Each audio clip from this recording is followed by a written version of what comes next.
Skyber.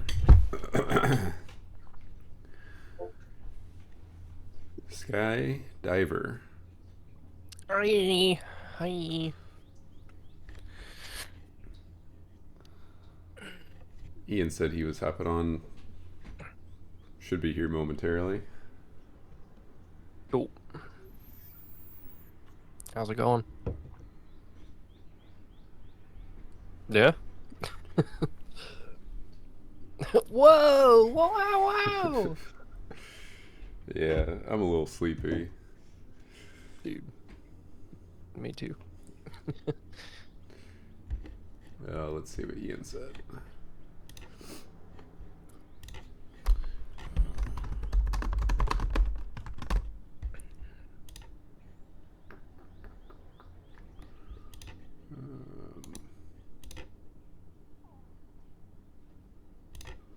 Invite.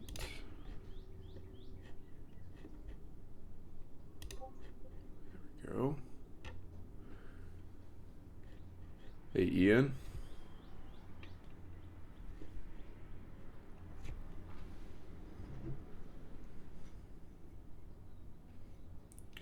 I think you're muted there.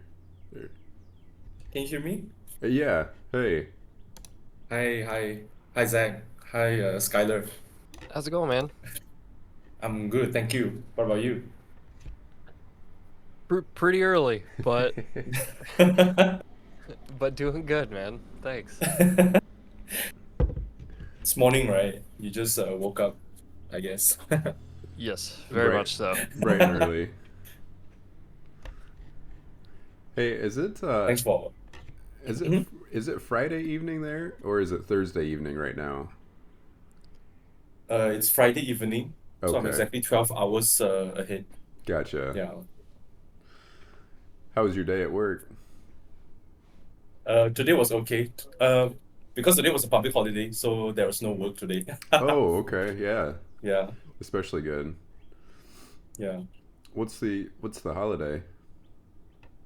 So it's Eid. If you know, it's a Muslim. It's an Islamic holiday currently. So there's an Islamic holiday New Year. So we get a long weekend this week. Yeah, Nice. Nice. yeah. And you got some plans coming up here in an hour or so? Yes, exactly. Afterwards, I'm going out. Nice. Are you clubbing? Oh no, tonight no. I'll probably just go for a walk in town, Oh, grab nice. some night supper. Yeah,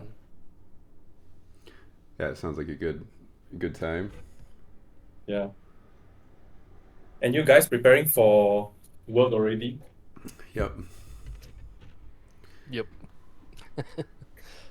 Yeah. Yeah, Sorry, man. I'm Zach, just getting Zach, set up here. because Zach told me that 7 was a bit too early, so I said okay, because I didn't realize that was actually going to be that early, so I said okay, yeah, eight is also fine. Yeah, but thanks for waking up for me. Yeah, dude. Thanks for pushing it by an hour.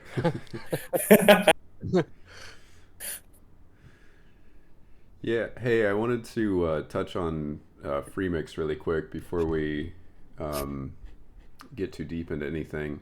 I think Hmm. for your Ableton uh, project, I think I might need you to Yeah, go up a level, and instead yeah, instead of sending me the Ableton project file, yeah. I think I need the entire folder. If you can zip that, Oh, okay, does that make okay. sense? Yeah, yeah. I think I only sent. Yeah, correct. Yeah, yeah. Now it makes sense because I only sent you the live set. Yeah. And then did you do Okay. the collect all and save? Yes, I did. Is there Okay. something that you can't see now? I think because there are like some samples and some backup files over there, so I think I have to send the whole thing. Yeah, as long as you did the collect all, we should be totally good to Yeah. go after that. That was the only. I opened the project just fine, but none of the samples were there. Okay. Yeah, okay, then that makes sense because the sample folders are not there. Yeah, No, you're sorry. okay. Yeah. It's not the first time that's happened, so no worries. Yeah, I didn't realize, yeah. The live set does not take all the sample along. You just send all the folders as well. Yeah, and that's a good habit to get into anyway, because I Yeah. know for me, I'll go back to projects from like 10 years ago, and Mm-hmm. I never collected all the samples. And so when it Right. tries to open it, there's a bunch of stuff missing. So I have no idea what it used to sound like. I kind of have to find samples that I think will work in its place.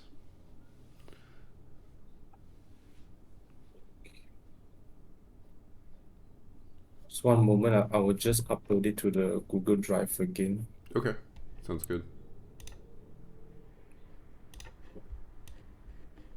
It may take a while because it has a lot of, yeah. Yeah, and that's okay. Okay, that yeah, It'll that be looks about better. another like 4 hours or Mm-hmm. 5 hours before we're working on it anyway, so we got Cool. plenty of time.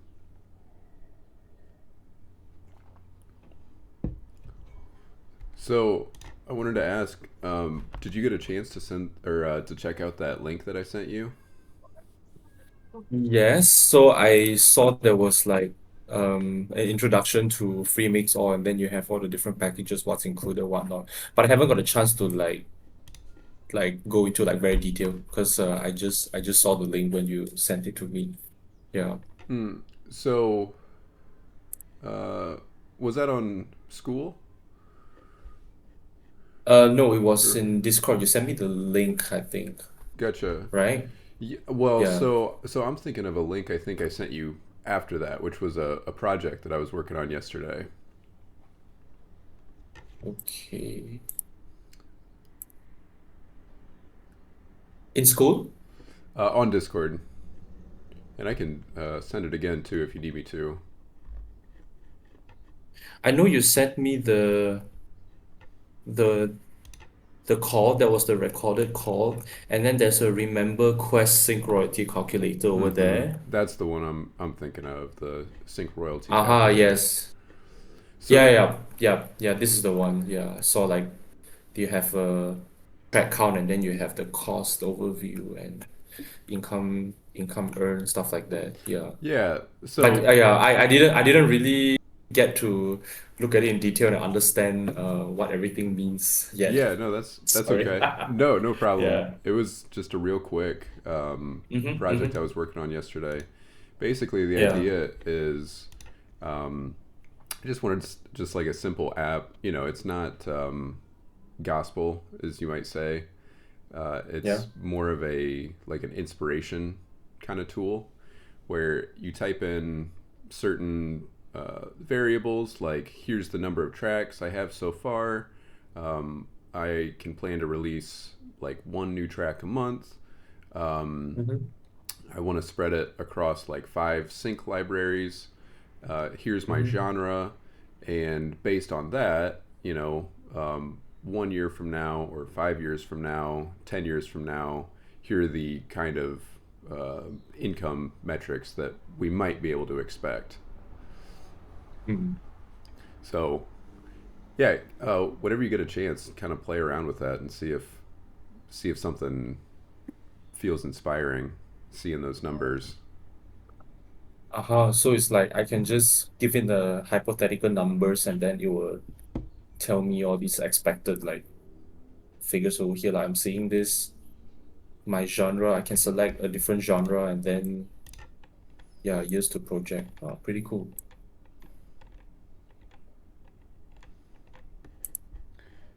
Yeah, and a Mm-hmm. lot of it was just based on um, like data that's public. So some of it might be Mm-hmm. off a little bit. So again, it's not meant to be like a super realistic projection. Like Yeah. there might be some stuff that's off a little bit, but I just think a big theme of our call on Monday Mm-hmm. was talking about how you are approaching your music really, really closely to the same way that we've been approaching building our school group, which is basically thinking about it, a year, 5 years in the future, Yeah. and it not being something that needs to happen, this time next month or 2 weeks from now. Yeah.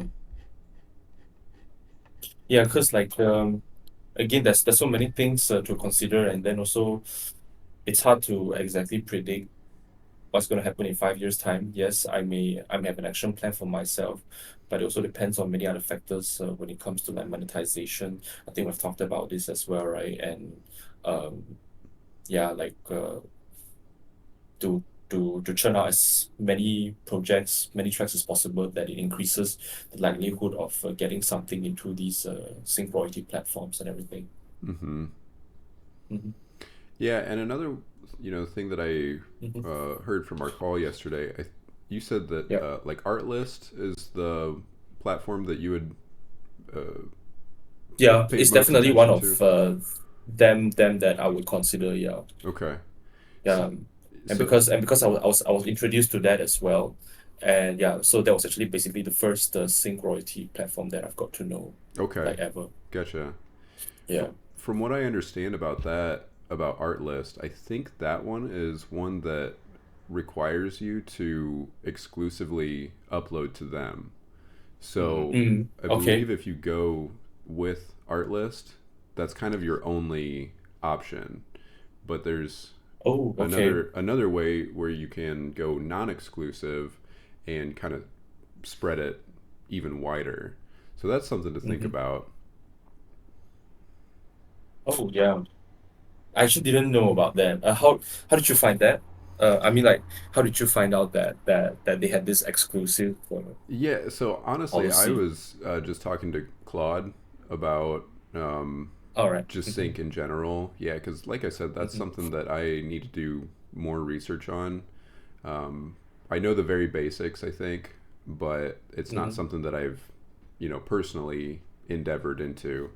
So that was the big thing that I found was the art list is, uh, from what I understand, it can be a great platform with the caveat that the music that you upload there, you can't upload it anywhere else, according to the agreement with Mm. them. Yeah, there are a Oof. few sync libraries or sync websites that are like that, where you have to make music specifically for that website or that um, library. You Mm. can't like put it everywhere else. I think Soundstripe is another one of those that's kind of like that, um, which has its benefits, um, and obviously its drawbacks as well. Yeah. Yeah, because like otherwise, if every one of them allows you to upload like everywhere, then it takes away the shares from like the platform themselves, right? For sure. The share of the money. Yeah. Yeah.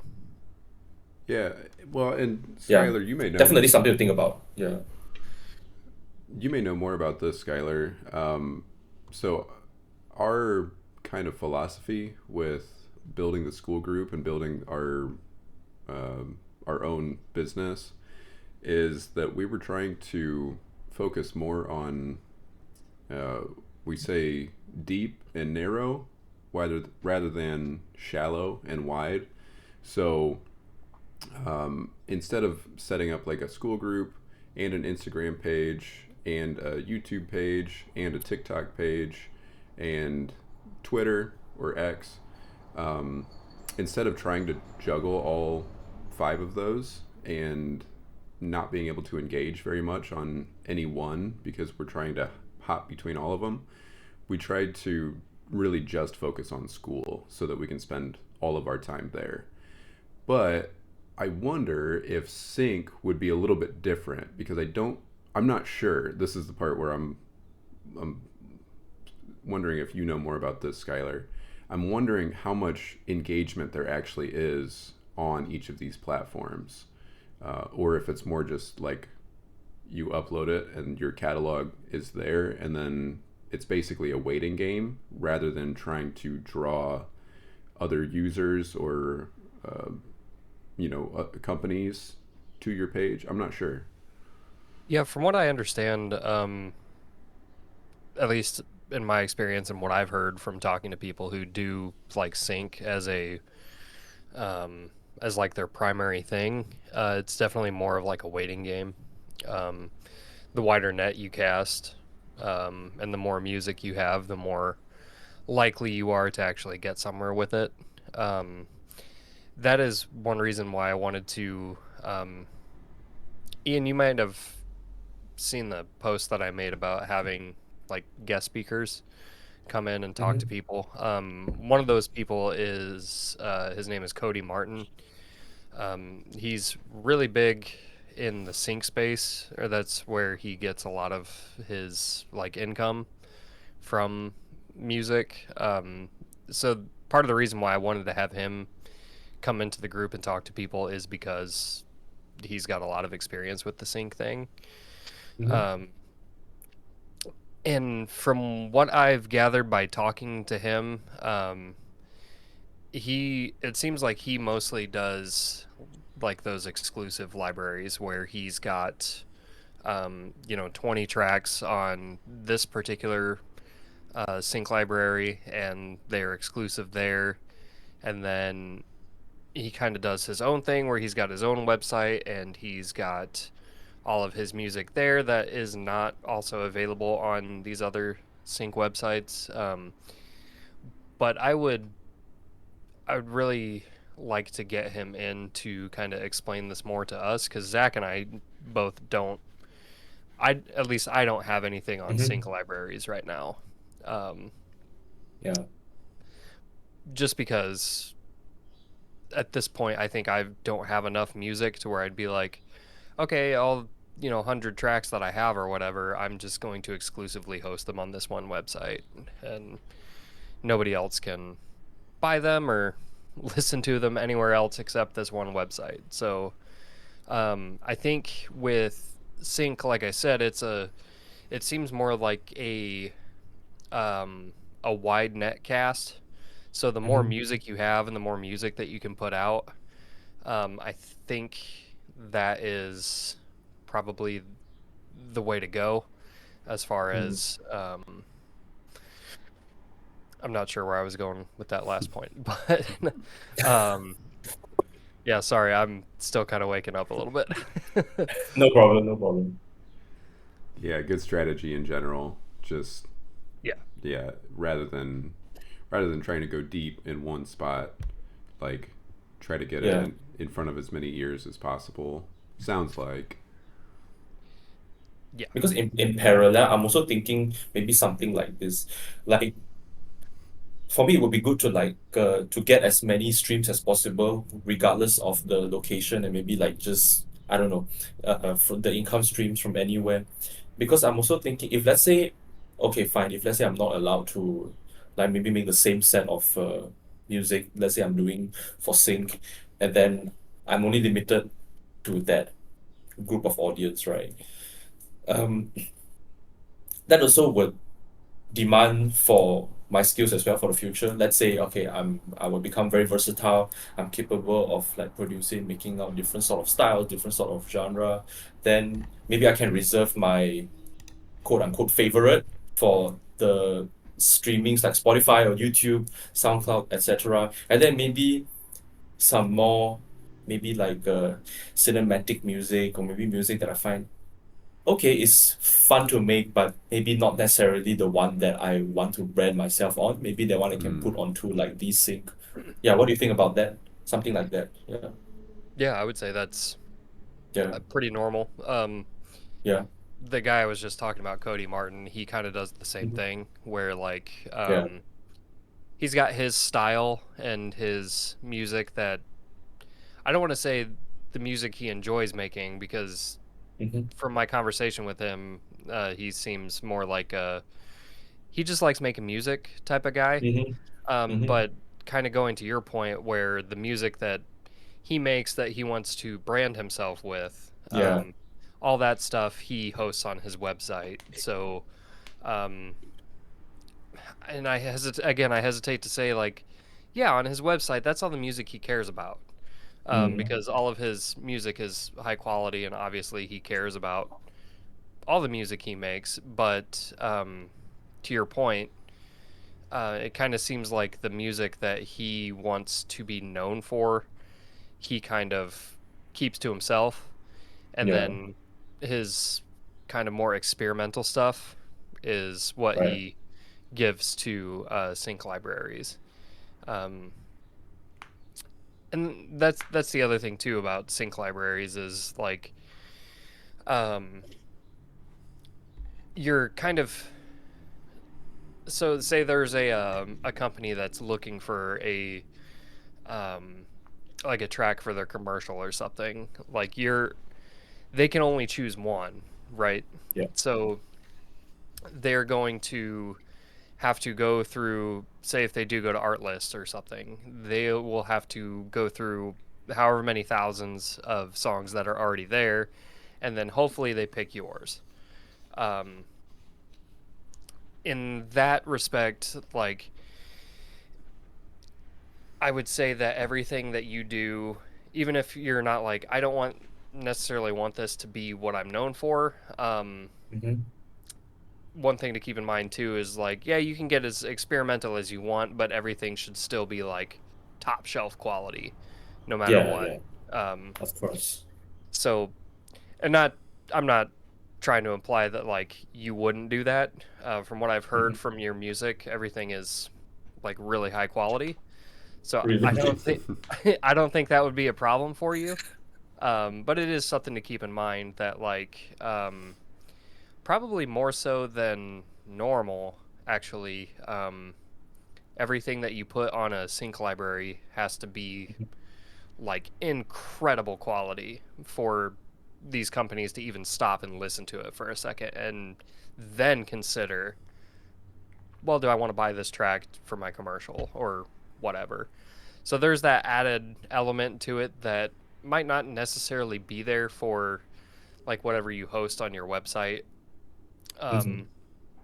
Because I keep going back to Cody, but that's kind of my bar for understanding sync licensing.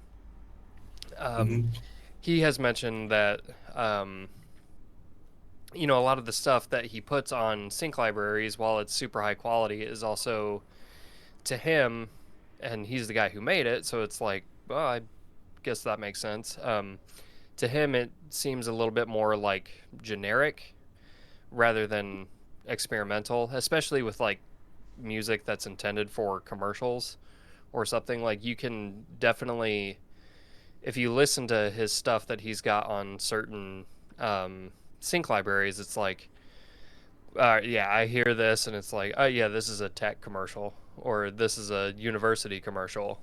Um, that's kind of what he like gears himself towards. So that's another thing to consider is like sometimes maybe the less experimental you can get with your music, the better for like especially corporate placements Mm-hmm. and stuff. There's definitely like a corporate genre that you can Yeah. make where it's like, yep, this is a, I could see suits around a table being like, this is the music we want for our ad, you know. Um, Yeah, yeah. so especially when it comes to like cinematic music, Mm-hmm. that seems to be where people are making their most successful, go at the sync licensing thing is with like corporate cinematic music. Yeah. And also like to be consistent with like whatever brand image or Sure. like persona of that particular, yeah, that Yeah. that that brand, right? Yeah, correct. His name is Cody Martin, right? Yep. And Yeah. I can put Yeah, I just stumbled across like, yeah, there was a guest speaker's video 15 days ago I saw. Yeah, I yes. just I Yes. just saw over here. Yeah. Yep, and I think I have a link to his website in that post too. So it'd Mm-hmm. be worth um, checking out. And also, he's pretty good about getting back to you. So if honestly, and he's also a really nice guy. So honestly, if you Yeah. reach out to him with any like deeper questions that we may not have the answer to during this call, I would go ahead and do that because Right. he's super nice. Yeah, he does a lot of breakdowns from like all the famous soundtracks. Yeah. Yep. It's funny Very too that we're like talking about him these days because Zach and I started playing Dungeons and Dragons like 5-6 years ago together, and I was running the game and just using like music for hmm atmosphere in the game, and we listened to a lot of Cody Martin music in that game, and then now he's like coming to at some point he's going to come talk to everybody in the group, so it's just really it's a really cool like I don't know through line. It's amazing. It's come full circle. Yep. Yeah, the other thing that I was, this is kind of just throwing something out. I think the other thing kind of that goes along with what Skylar was saying about having like really high quality stuff on your profile on your page hmm is that when somebody comes to your page, I have to imagine that they're going to be looking for a particular genre. And so, maybe uploading more and more, like 100 different tracks might not work so well because hmm the right one that they're looking for, it's possible it could be buried underneath everything else. So if your catalog is so big that they're like, I can only listen to like, snippets from 2 or 3 songs when you have 100 online, um, I could see that maybe working against you. hmm So just something to think about there. Like, usually I wouldn't say like pick one thing and stick to that, but for this scenario, it might work better that way to kind of decide like this is the kind of thing that I want my brand to be built around. Right. Right. One other thing you could probably consider doing is like if there are um like exclusive libraries that you want to submit to, is just be like, all right, for this library I'm doing lo-fi chill music.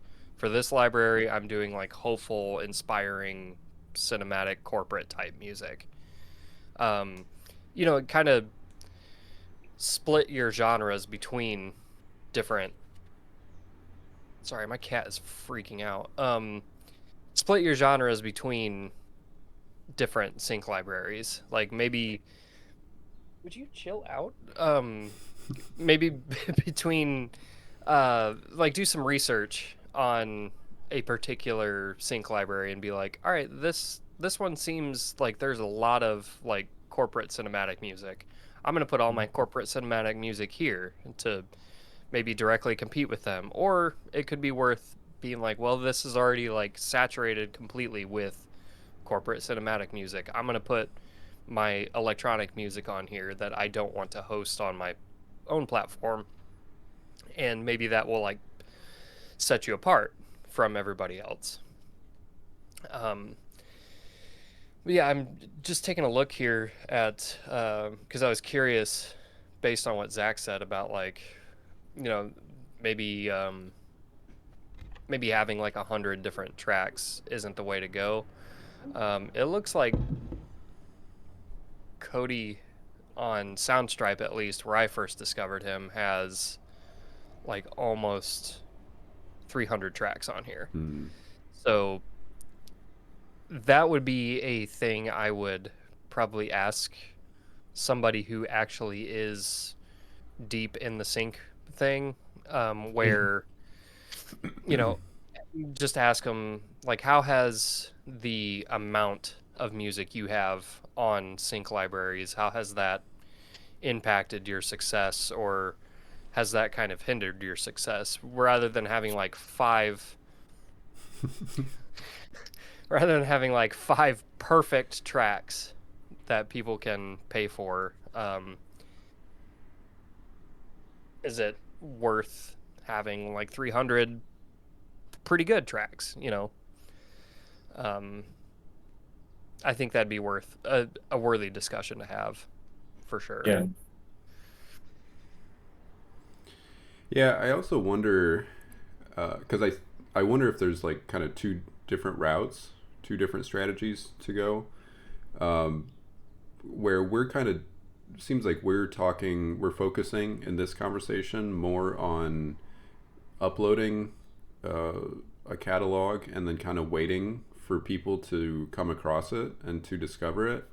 But I also wonder if there's a more proactive approach that you can take where it's based more in outreach rather than waiting passively to be discovered. So if there's a particular company or a particular uh, you know YouTuber that you want to work with, um, it might be worth also considering like uploading a lot of that stuff to like SoundCloud, like you're doing, or YouTube, Mhm.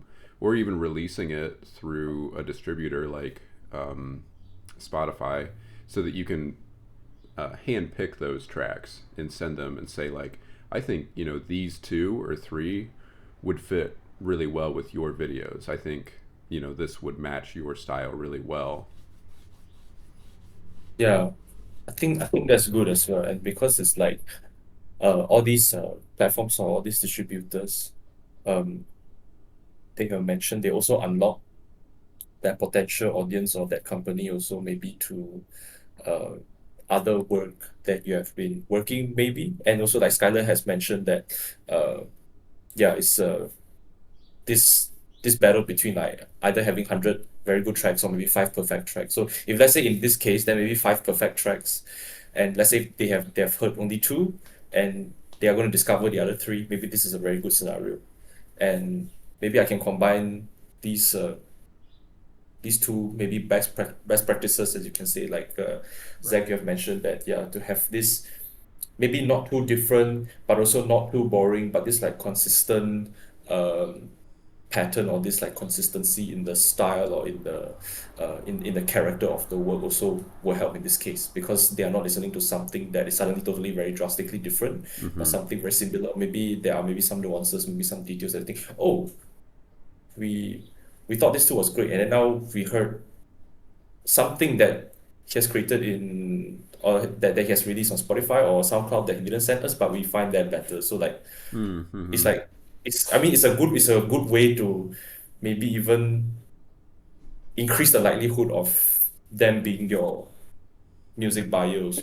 Yeah. Maybe I don't know. This is just my thought process. Maybe I Yeah. think I yeah mean, from a general standpoint, the yeah other thing that I'm thinking is if there's like a certain percentage of tracks that you upload that are going to earn a placement, mm-hmm. um, just as a general rule, it actually Mm-hmm. does make sense to have as many tracks as possible. Because if it's going to be like 3% of your tracks that get a placement, um, Yeah and then you upload 100 tracks, well, that's only three. But if you can manage to upload 1,000 tracks, then that's 30 placements. So yeah there's also that, which kind of ignores a lot of the other things, but just from a general probability standpoint, um, yeah you know, just something to consider.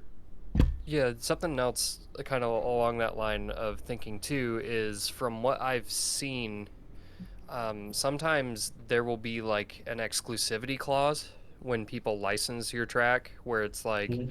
all right, we'll give you a little bit more money if we are the only ones who can use this track for the next 6 months.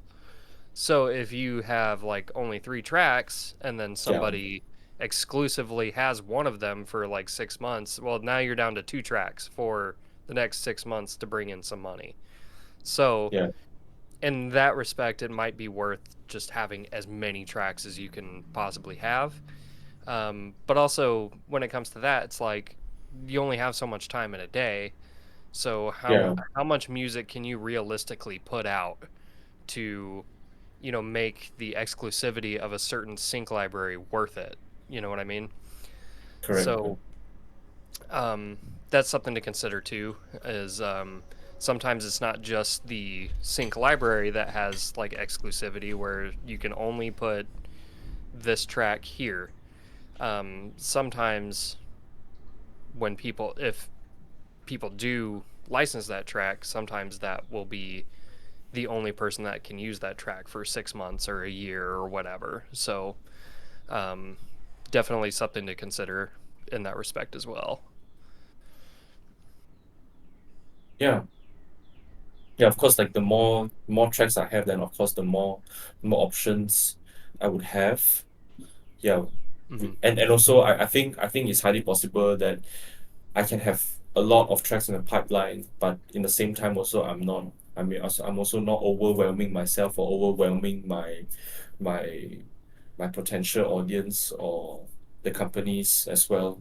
Sure. Because if I have the good number of tracks, I can also dedicate to each platform or each like type or each genre that I'm trying to appeal to, right? So yeah, the I have the numbers, but also it's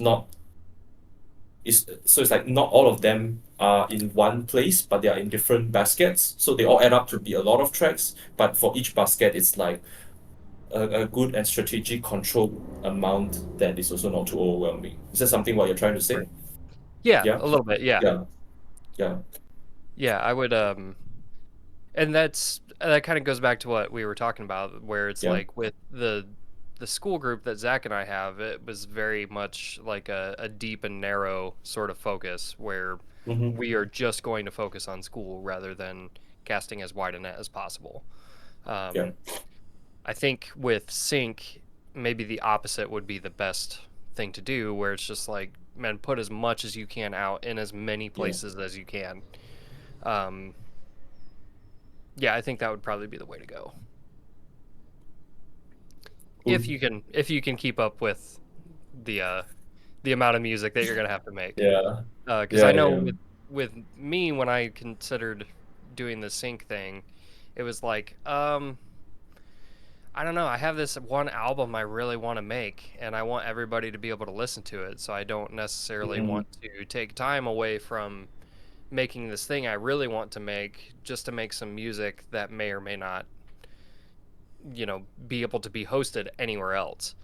Yeah. So if sync licensing is really what you want to do, then I feel like, well, you kind of have to like make that decision on your own and just be like, all right, I'm going to commit to sync licensing. I'm not going to get married to any particular idea of, I'm going to make an album because I feel like it's a like a completely different thing and almost like a completely different like creative process, if that makes sense. Yeah, sure, totally.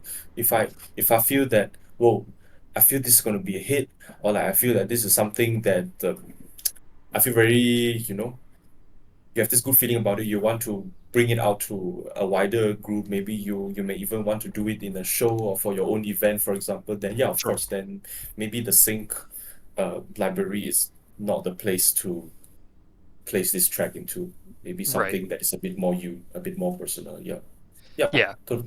totally makes sense. Yeah, of course. I'm glad I'm making sense this early in the morning and Yeah, with my cat being so. no worries. There she goes. Yeah. That's a tale, yeah. Yeah. Yeah, I kind of want, so for me personally, uh I would try to, just based on the way that I would want to see um my music and my catalog, you know, where I would want to be, say 10 years from now. Um, Mhm. I would I would really like if my music was synced, but I also wouldn't want to have to take it down from streaming platforms. Yeah, of Just course. just because I'm also making some cash elsewhere. So Yeah. maybe that's an option too. Like kind of um, avoid the exclusivity where uh, I guess I'm thinking more of like a lifetime thing where they buy your track and then that's their music to use perpetually, like, and you're no longer allowed to use it anywhere else. But ideally, like my ideal scenario, and maybe you resonate with this, is I can have as much as I want on streaming platforms, and I also am earning an income uh, with that music without ever Mhm. having to worry about where it's also uploaded in other places. So, like, if I could have five different people using the same track and I'm also allowed to share it on streaming platforms, that would be much better for me personally than, uh, okay, this is your song now forever. It was written by me, but it's no longer mine. You now have the rights to do Yeah, whatever you yeah, want. yeah. So, maybe you can um, kind of sacrifice some of that income in order to build that kind of situation or that scenario, like whatever's ideal for you. Yeah, yeah, totally. So I think like this good balance between everything is also very good because there may be some projects or some work I feel, wow, I really want this to be mine and I want to have 100% control of this. Then yeah, of course, maybe I forgo the that income stream if there is any, for this particular project that I want to uh maybe take it to another level. And then yeah, when you have your life events, I don't know, like I would definitely, or you would definitely want to be able to dig out whatever that maybe resonated with you very much, or maybe something that you feel that you want to showcase Mm-hmm. out there. Then you want to take it, you want to play it somewhere at your event, or you want to uh use it under your name, or maybe get somebody to play your track, or maybe to even have your track onto, I don't know, for a label, for example, right? Then yeah, of course, then you it's good to always keep it free, not tied somewhere and Right. Yeah. detached from you. The Yeah. one of the big things with like selling beats online, which is Mm-hmm. kind of it's a really big saturated market right now with Yeah. selling hip hop beats. Um, One of the big takeaways that I got from that when I was trying to learn a little more about that was you you can make more money in like the short term by getting upfront fees or upfront selling it basically to like one person, uh, the exclusivity. Um, but the income that shuts off, it's like you're closing the faucet on that. Even though that upfront cost looks like attractive, um, the the income that you're shutting off by doing that is not so good if you look at the economy over time, the Yeah. economy of it, right?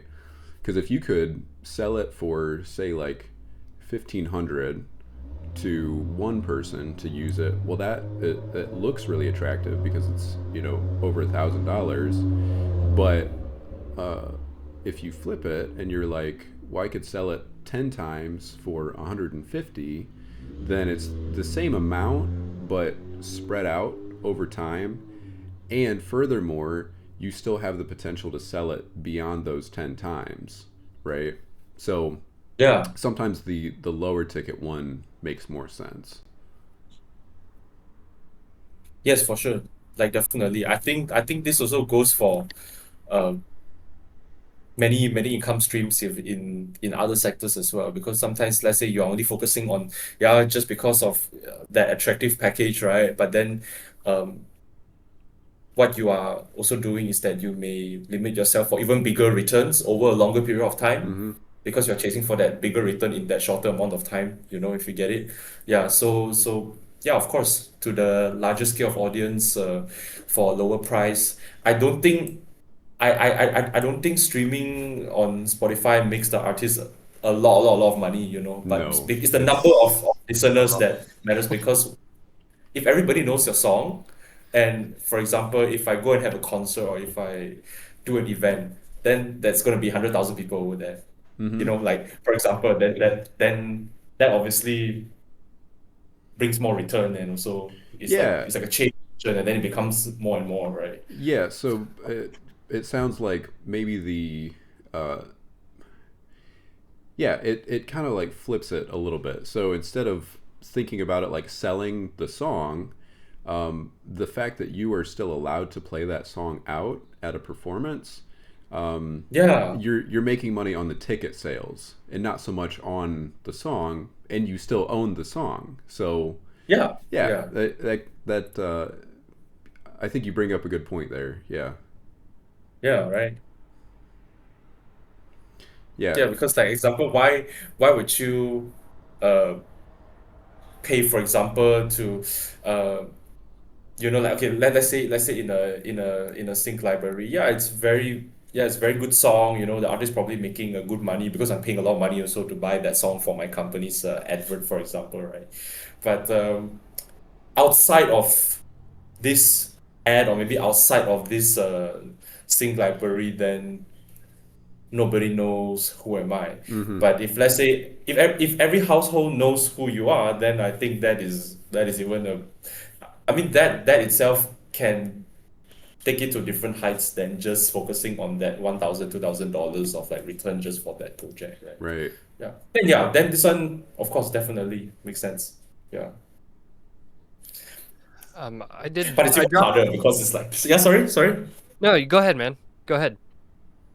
Yeah, because like, well, in this case, it's not just about making music already. Because I'm also thinking, but yes, the music's one part. The music has to be right. And I was watching this, like, actually, yeah, it's very good at talking about this, because now I'm thinking about branding now. The other day I was watching this, Two Room Records. Tool Room, they do a lot of like piano house and very very groovy dance track. And the owner of this label, it's like something like Defected Records, but it's a bit more focused to like maybe a bit of piano, a bit of like club focused music, because Defected is maybe more like a bit more chill, a bit more uh this like beach vibes. Yeah, so the style is maybe a little bit different. And this owner, his name is Mark Knight. Fantastic music. I highly recommend, go listen to it. Very very groovy stuff. And I was saying, like, yeah, the music has to be right, but that's not enough to take you to that Mm. height up there, right? It's also about whether whether people know you, whether people know you for what you do, or whether people know you just because uh you have made something that is very good, or maybe you're a one hit person, maybe you are just uh famous for that particular beat. But let's say you are known for that artist that is like also very versatile, and also unique to your own. It's not like, oh, sounds like so and so, Mm-hmm. sounds like so and so, then you're not you anymore. You are like the second person of that famous person. But if people refer you to you, wow, then that is like a different Yeah. level. But of course, this one is like only like the 1% of the 1% can make is expected to make it to that level. Yeah, but just like thought of inspiration, Yeah. just give some good inspiration. Yeah, I like that. It's like Yeah. instead of Ian sounds like these house artists, it's like Ian sounds like Ian. Yeah, yeah, More powerful. Yeah, that's where I think everybody should shoot for. It's just like, yeah, yeah. and that's part of the thing in the group too. Is like we've had people ask, like, well, how do you find like your sound? Because I keep making songs and it sounds like this artist, or I want it to sound like this artist, and it's just like, man, the more music you make, the more Ian will sound like Ian. The more experience you have putting tracks together, it's like this sounds like a Zach track and not just like, Hmm.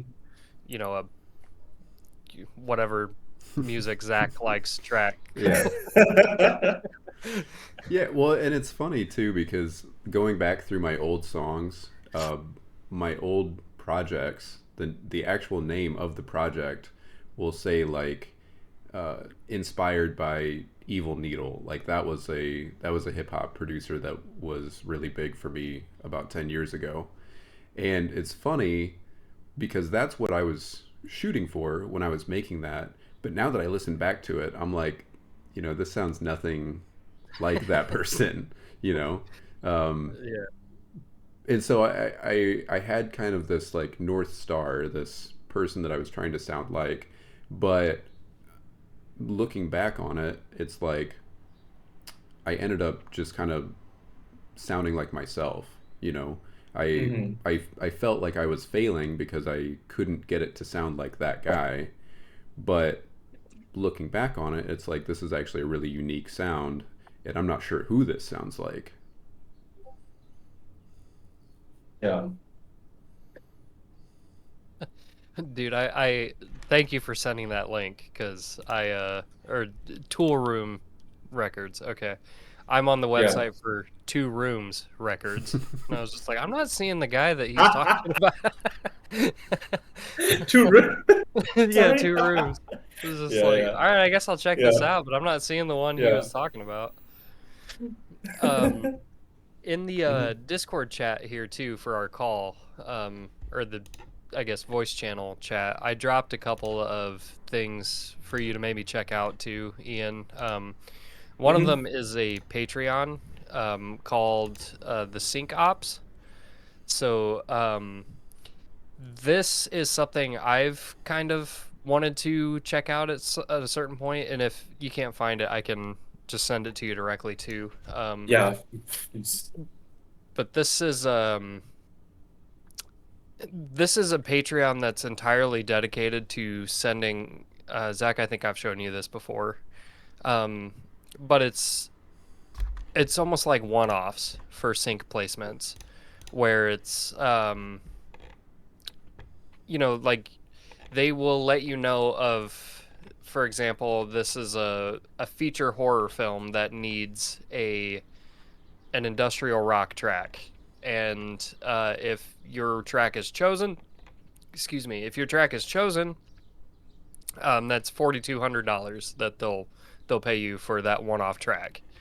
Um, but it kind of got me our conversation earlier that Zach was mentioning about maybe it's worth like just reaching out directly to a YouTuber you like or something. Um, maybe like the direct singular approach to like I want to work with this person or I want to make a song for this particular project rather than the all right, let's just post 1,000 tracks and then wait. You know, maybe that would be the better way to go if the sync licensing is really what you want to do. Um, so I think the sync ops here, this Patreon group, it kind of speaks more to me, just because with sync licensing, especially like uploading to a library, it's almost like a different mindset where you have to be like, all right, I need to try to cover as many bases as possible. Whereas, for something like this Patreon group, Adventure Thriller needs indie rock.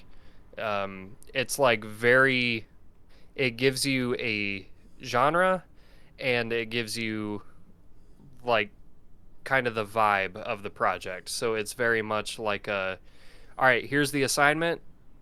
Do your best. Hopefully you get chosen. If you do, there's a nice like few $1,000s in it for you. Um, so I think that appeals to me a little bit more just because I get almost overwhelmed with the amount of things to consider when it comes to like uploading a bunch of songs to a sync library. Um, On the other hand, I also sent you a link to a YouTuber that you may have heard of before, Kevin MacLeod. He is a composer who basically everything he uploads, he's got about 2,000 tracks. Everything he uploads is a like royalty free music track. Um, and his music has been used in pretty much every single like actual play Dungeons and Dragons podcast YouTube series of all time, like all of them. And he himself has almost 1 million subscribers on YouTube. So like when you get to that certain point, like the music making money doesn't really matter, if that makes sense. Like he's got the name recognition, he's got the subscribers to bring in the money regardless Yeah. of whether or not he's like licensing his music. All of his music doesn't need a I think he uses Creative Commons by attribution. That's the license all of his music uses. So I don't know much about that. To me, it sounds like, yeah, you can use this. Just shout me out, like credit me with the music. Um, and that's how he makes. That's how he makes his money. It's just Yeah. like So through good. the straight up just name recognition and subscriber count on YouTube, rather than, you know, exclusivity with his music. Um, Yeah. so that may be something to check out, and also to consider is like, you know, if the music is good enough and you're generous enough in your approach, then maybe, you know, the income from the music itself doesn't matter at all. It's like you were saying, it's your brand. It's Ian's Yeah. music, or like Ian's YouTube channel or whatever, that Yeah. actually brings in the money. It's your name rather than your product. Yeah, and I think probably many artists as well, if that's the kind of music that they want to use to build their own brand image, then perhaps they aren't so hot up about the income that they initially make for that music as well, Right. because this is going to be uh you are going to be in it for quite some time, right? Yeah. To build that recognition, to build that subscriber circle, or that group of fans who support you, right? Yeah, Sure. for But I sure. think you're right. I think it's very much a like it goes beyond the music. What you're trying Yeah, to do is very much just like building a business. yeah, Like yeah, it's yeah, the music is your product, but yeah, and it's important, obviously. Nobody wants to listen to crappy music or pay for yeah, crappy music, but um, yeah, you're getting into the space of like, I am a composer by trade. This is my job. I'm a small business owner now, which honestly I feel like everybody who is a musician should, you know, take that kind of approach, that mentality of, you know, like you've when you're making music, if you want people to hear it, if you're not just making it for yourself, you also kind of have to become a small business CEO. You have to think about brand like you're doing. You have to think about promotion. How do I reach the right people? yeah, Um, and the way you're going about that, or thinking about going about that, is it demands a little more like recognition of this is what we're doing. This is my business. yeah, I need people to one, be aware of who I am, but also be willing to pay for the product that I have, and I need to get my product in front of their face. Like I need them to get their eyes on my product. So how do I do that? yeah, Um, a lot of people don't think about that sort of thing. So I think what you're trying to do is, in the long run, good for you as a music composer and producer, just in general. Even if you wouldn't, you know, be interested in sync licensing, if you were literally just, I'm gonna upload all my music to Spotify and streaming and just try to get as many people to look at it as possible, because that's what a lot of people do, is just, they just Yeah. upload everything, and they're just a streaming entity. But I feel like a lot of people would benefit if they kind of looked at it the way you're looking at it. And I think with Yeah, your background because is, oh, go ahead, man. sorry, yeah. No, you're Finish good. off the sentence, yeah. Okay. I was just gonna Yeah. say, with your background as like an engineer, I think Mhm. like you're primed. You have that mentality that is going to be good for your music career. Wow. Looking at Yeah, the because whole it's like, system. Yep. yeah, because it's like even in corporate or in any sort of like professional setting, right? The the relationship between you and also people in that area that you want to dwell into is also very important. Not just as like a, a casual, relationship, but also it's important to let people know and be fully aware that yes, you have your own competencies, you have your own approach to doing things, and you have your objective, right? So if people know your objective and they are also they understand all the rationale behind it, it's also good for this professional relationship. So for example, if I would like you said, right, we are not only maybe chasing for that short validation or maybe that short return, but maybe something bigger than that. It can be, for example, if I have something that or if I have a project, a song, a track that I feel is worth so much more than letting one sync library hold all the rights and also all the streaming, all the licensing and whatnot. Maybe just having somebody famous to even put recognition or even give credit to that track of mine is probably a very big milestone already. This is For sure.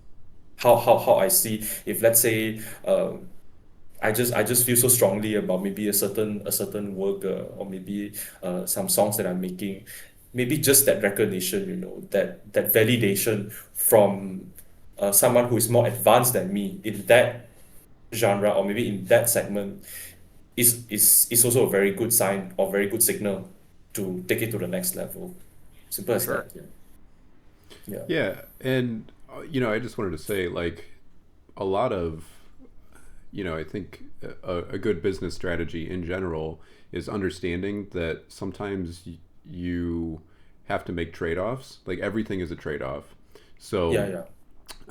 if you want to be doing this like 5 years from now, then maybe it might be appropriate for some decisions to forego the short-term income for the kind of thing that's going to allow your business to be bigger 5 years from now, right? Like, the time is going to pass anyway. Like, 5 years is going to pass anyway. Of So course. Yeah. if you still want to be doing that 5 years from now, then maybe it would be better to focus more on growth rather than Yeah. how can I get paid immediately. Because, like, if for instance, if you think about a YouTuber with 90,000 subscribers, maybe it would be difficult to sell them on using your music and sell them a track. But if you can give them something for free and you can get them to use your music for free, you know, you may not be getting paid immediately for that, but the fact that they're shouting you out in a video that's going to get 200,000 views, I mean, Yeah. that's still kind of getting paid, just not in a monetary way. Yeah. Yeah. Yeah. Well, even Totally. then, like, you never know who of those 200,000 viewers is going to be like, oh, what is this track? I need a track for something I'm working on, so Yeah. I need to figure out who this guy is because I want to hire him to do my thing. That could, out of 200,000 people, that could be like 15 people that are like, I really, really dig this music. I want this guy to work on my project. Hmm. So it kind of goes back to that thing you were saying of like maybe this person who is already an authority in this Yeah. particular thing kind of gives me the recognition and gives me the social proof for other people to be like, yeah, this guy does know what he's talking about. I really dig this guy's music. I want to work with him too. Yeah. Yeah, totally. Because it's like uh I don't know if I mentioned this with you, Zach, earlier. Yeah, this is also um, probably the most important action plan as well, maybe for this like 5 years. Because honestly speaking, yeah, if I can monetize as soon as possible, and of course the higher the amount, obviously I'm going to be happier, right? I mean, who in the world doesn't want more money and quick and fast, right? But yeah, of course. I mean, the faster and the more money is obviously better, right? Right. But yeah, like in the because I made a very conscious decision to actually even like start to think about maybe pivoting away from this job that I'm doing now. I'm doing engineering and everything, and actually I'm also highly considering to maybe in the very near future, uh, possibly within this year as well, to give time to actually focus on building something that is a bit more creative or a bit more musical as part of me, to focus on, like, you can say the next phase of my life, yeah, if you like, I can put it that way as well. So yeah, I've also internally also emotionally prepared myself. It's going to be a long game. It's not going to be an overnight thing. I'm not going to expect myself to even make anything. I mean, just the expectation, to manage my expectation. I'm not going to make anything. I'm not going to blow up for at least 5 years, for at least 5 years. So I think by teaching myself to internalize this thought process can allow me to focus on the purpose, which is to make good music, to build, to grow, to learn as much as possible, um, push out whatever ego you have, just learn as much as you can and learn from the ones who are better than you, who are already more advanced than you, who you aspire to be. Then immediately I can shift from focusing on the daydreaming mode to execution, and I can switch my brain into, okay, let's do an action plan. Hmm. This doesn't sound that far-fetched. This doesn't sound that unrealistic. It seems possible to achieve over a long period of time with sustained effort. Yeah, then I say, okay, let's get into work, and then yeah, Let's do it. Yeah. Yeah. yeah, just like that. Yeah. Yeah, and a lot of people don't have that, man. So like I think you're on a really good trajectory. Just even if you hadn't started making music yet, like Yeah, yeah. that's a really good mindset to have. Yeah, because I think somebody, I forgot who, just told me, like, yeah, don't set the bar too high yet, because currently you are starting off from here, right? So it doesn't make sense to like benchmark yourself with like people who are on top of their game, right? Right. So that actually really helped me, because if I think that was exactly the internalized thought process, this sort of constant reminder to myself, lower down the stakes, don't worry too much about the small details at this moment. Just get something onto the script, onto the door, and voila, at least I can get something, like some sort of shit out onto like SoundCloud or something like that, Yeah, exactly. yeah, just get something on YouTube or on SoundCloud. At least it's like the first step. If let's Yeah. say, if, like, if I can't crawl, yeah, then I want to run, and then I want to jump, and then eventually I'm gonna be stuck. Then I won't even have anything on YouTube, or anything to show. But I feel, yeah, that's helping me. I know it's not perfect, it's not professional sounding, but okay, let's just put out something there. Then, like, in the case of feedback, or if I have the chance to get feedback from professionals, for example, right? And I don't know whether Zach told you, I'm actually doing a production course as well, side by side, in parallel, as Okay. a part-time model. Then I can, then at least if I can show something to a professional, then he or she can at least identify and tell me where I am, and then what is the gap between me and that level that I'm trying to go to. Because if I have nothing to show, then obviously I cannot even begin, right? Something like Yeah. that. Yeah. Well, yeah, their advice at that point would just be like, well, maybe you should make something. You know? Yeah. Yeah, you see? Right. Well, Sorry, I'm just going through your SoundCloud right now. I just gave you a follow on SoundCloud. I'm gonna listen to the rest of. Zach sent me some of your stuff, so I'm gonna check out some of this stuff that you've released in the last couple months. Yeah. Yeah, I mean, I listen to it sometimes, then I feel so cringe, and then I feel, oh shit, my voice sounds like. But then, yeah, I think we all have that. yeah. I can't even listen to my first release anymore because I'm just like, dude, this is ass. This sucks. So I get it, dude. Yeah, yeah. It's so cringe, but yeah, I think I will slowly, or I feel I've slowly learned the ability to accept and embrace the cringe and yeah, Yeah. Well, I mean, the better get you over get it. too, Yeah. like I find there's something endearing about like listening to somebody's first release and just being like, "Oh, they're just a baby. They just started. That's cute." And then you listen to their, track from 2 months later and it's just like, "Holy shit, this guy got really good really fast. He put in the work." I think Yeah. that's awesome. Yes, So, yes. that's why I haven't deleted my terrible first releases.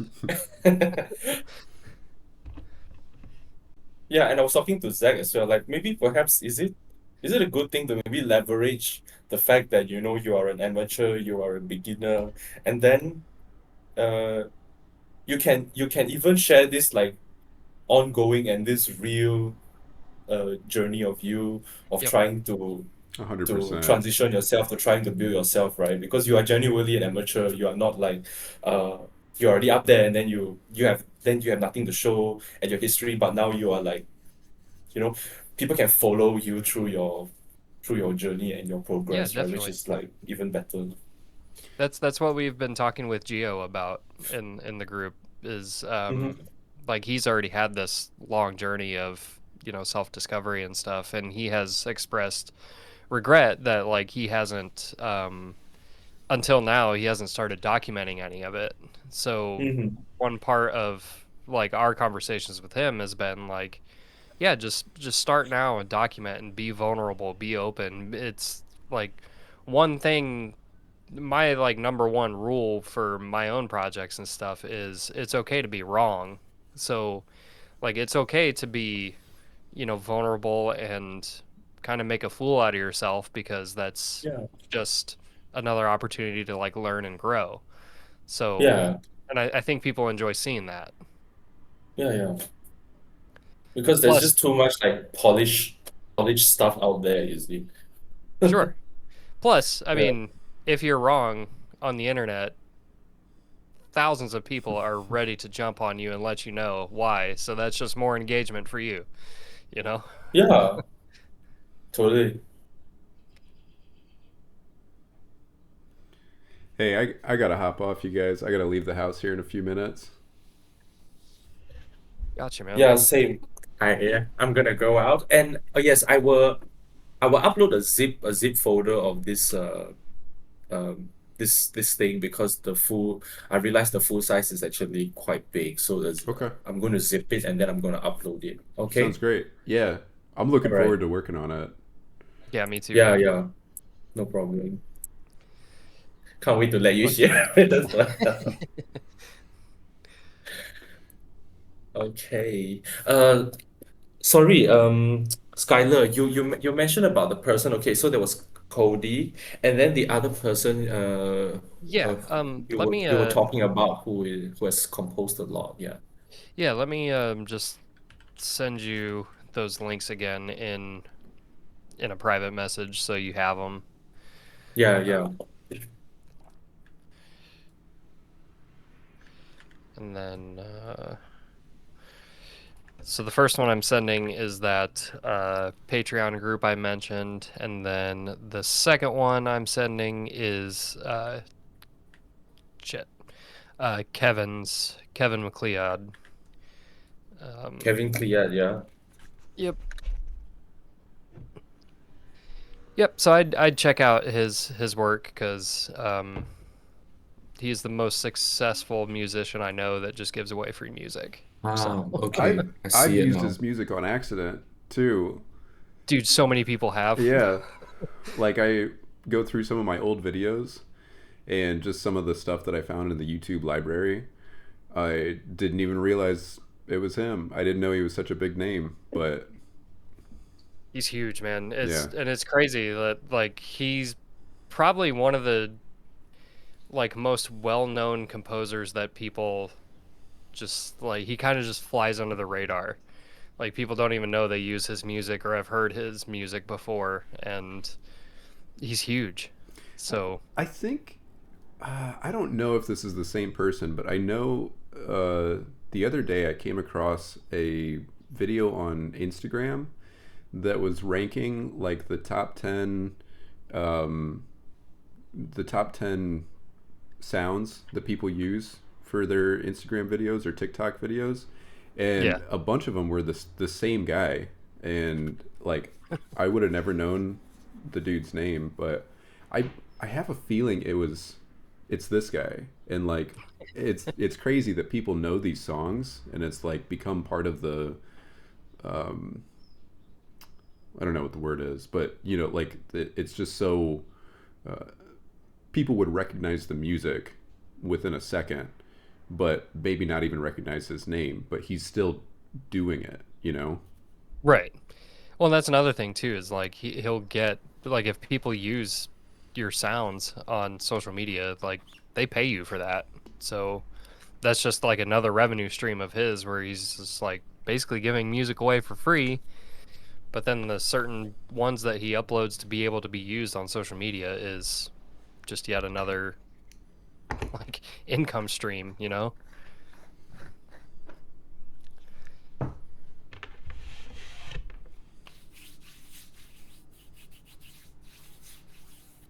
Okay, guys, I'm gonna hop off here.